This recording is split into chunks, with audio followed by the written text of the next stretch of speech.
Hi, this is Marshall with Extreme Drums Triggers. Today I want to show you just how easy it is to install our triggers in your drums.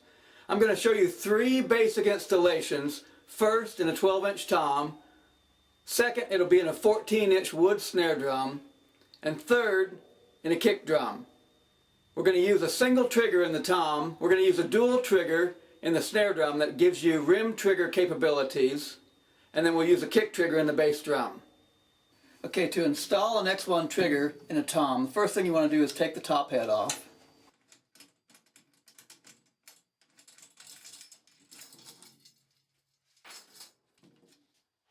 Next thing you want to do, loosen a couple of lug screws from one of the lugs.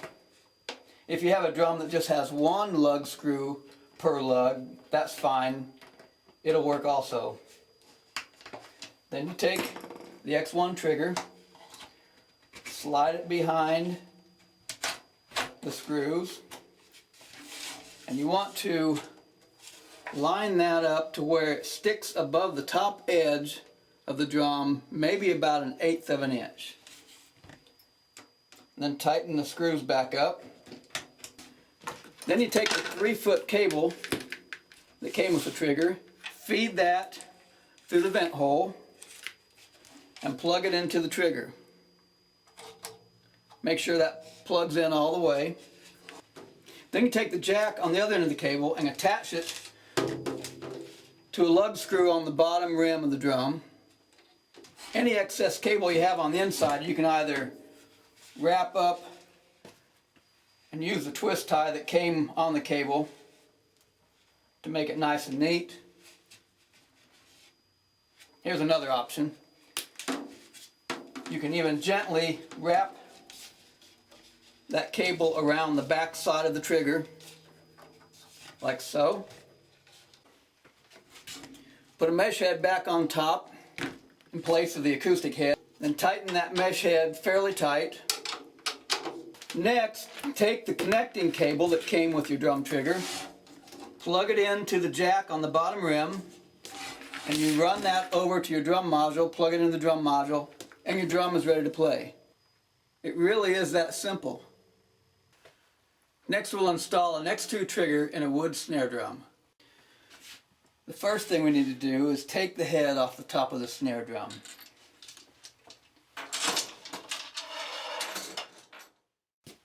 Then you want to loosen the lug screws where you're going to put the head trigger.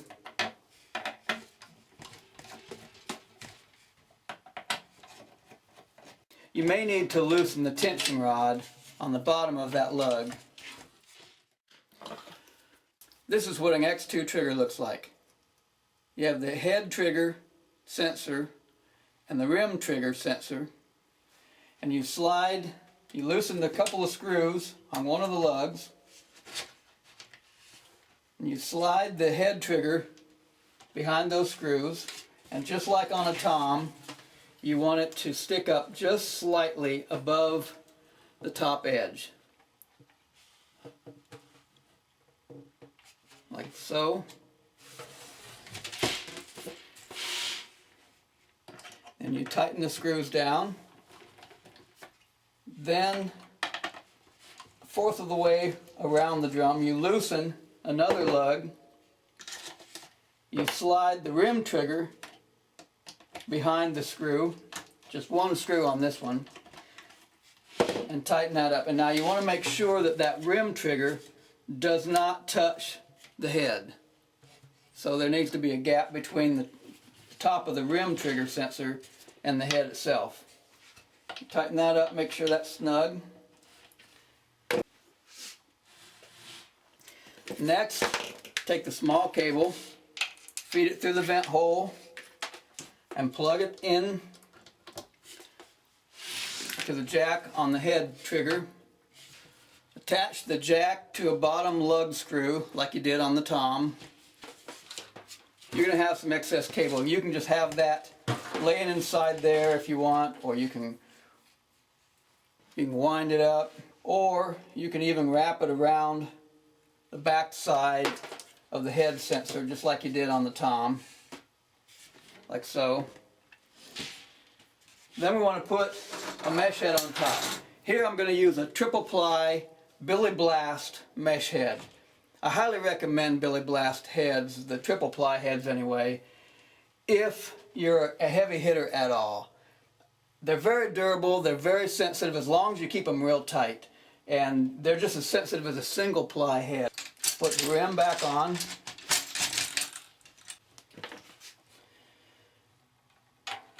Tighten all the lug screws real tight for your snare. Fairly tight for your toms, but on the snare, if you want to get real good response, like buzz rolls, flams, grace notes, as well as real hard, heavy hits, make sure that snare head is real tight. That'll give you really good sensitivity with our triggers. You'll notice a little bit of a bulge right above, in the head, right above where the sensor is for the head trigger. That's normal. You want it to bulge just slightly. Then you plug in the connecting cable. Run that over to the drum module, and your snare drum is ready to go. Now let's convert a bass drum with one of our kick triggers. Okay, the first thing you want to do is take the back head off of the bass drum. Now set your bass drum up. You're going to want to loosen a couple lug screws at about 7 o'clock, 8 o'clock as you're facing the back of the drum.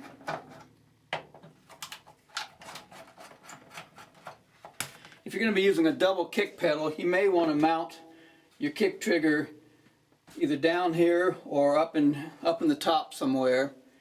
This is what a kick trigger looks like. And you're going to slide that underneath these lug screws here.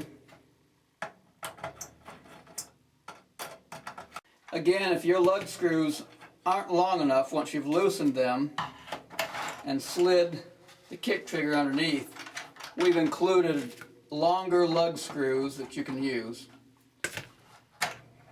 Now, just like with the snare drum and the toms, you're going to want the top of the trigger to come just outside the edge of the bass drum, so that it's actually pushing up against the drum head.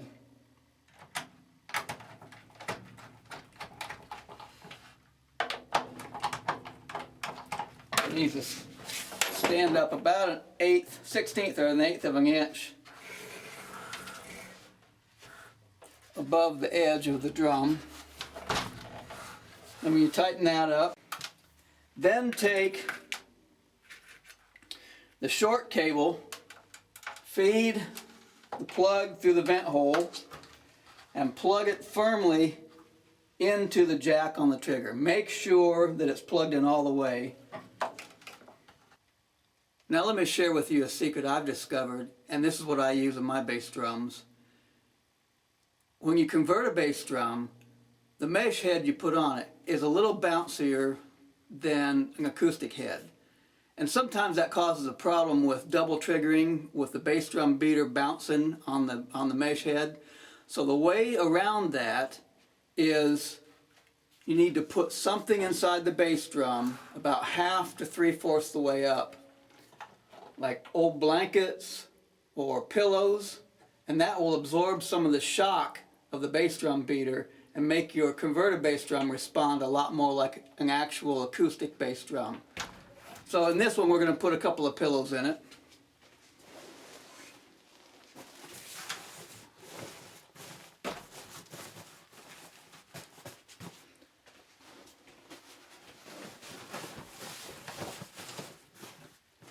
Like so. For our converted drum here, I'm going to put a Billy Blast head on the back of it.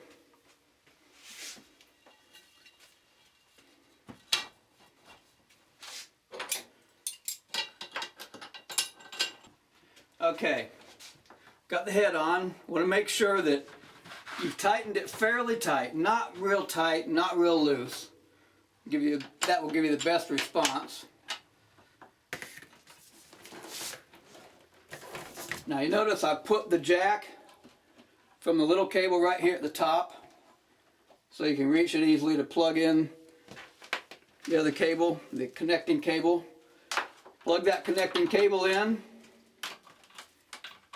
run the other end over to your drum module, and your bass drum's ready to go. There's one more trick I want to show you about converting your bass drum. A strange phenomenon happens with a mesh head. It will wear out a bass drum beater, and the bass drum beater will wear out the mesh head, so they wear each other out. The way around this is a good kick pad. The kick pad that I recommend is made by Aquarian, the KP1. If you use a double bass drum pedal, get the Aquarian DKP2. Take your bass drum pedal, put it on your bass drum, and then hold the Aquarian kick pad in place where it's going to go. Peel off the back, stick your bass drum pad there. Even though the Aquarian kick pad comes with adhesive on the back, it may not stick very long on your bass drum head.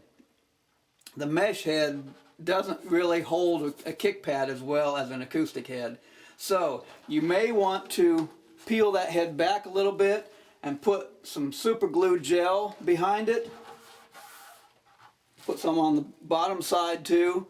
Glue that on the mesh head and let it dry overnight, and it will stay on there and it'll do a good job for you. Well, that about wraps it up. That shows you how easy it is to install Extreme Drums triggers in toms, and snare drums, and in a kick drum. It really is easy. It doesn't do any damage to your drums. You don't have to drill any holes. You can take them out anytime you want.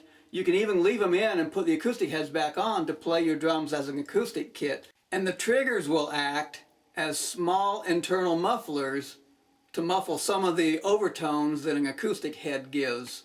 So if you want to play your acoustic drums with the acoustic heads back on, all you have to do is take the mesh heads off, put the acoustic heads back on. Like I said, you can leave the triggers in. They can act as small little mufflers and they won't be damaged while you're playing your acoustic kit. Again, this is Marshall with Extreme Drums. It's been good having you follow along with the installation procedures for Extreme Drum triggers. As you can see, they're easy to install. You don't have to drill any holes. You don't have to do any damage to your drums. They will stay in there as long as you want them. If you ever need to take them out, they're simple to take back out. All of our triggers come with a 30-day money-back guarantee. If you're not satisfied for any reason whatsoever, let us know. You can send them back within 30 days and get a full refund. And our triggers come with a 5-year repair or replacement warranty. If anything would happen to any of your triggers, just let us know, send it back to us. We'll either repair it or replace it free of charge. We want you to be satisfied, and we're confident that our triggers are the best on the market. Otherwise, we would not be able to offer that kind of a warranty. So give our triggers a try. You'll be glad that you did. Thanks again. This is Marshall with Extreme Drums.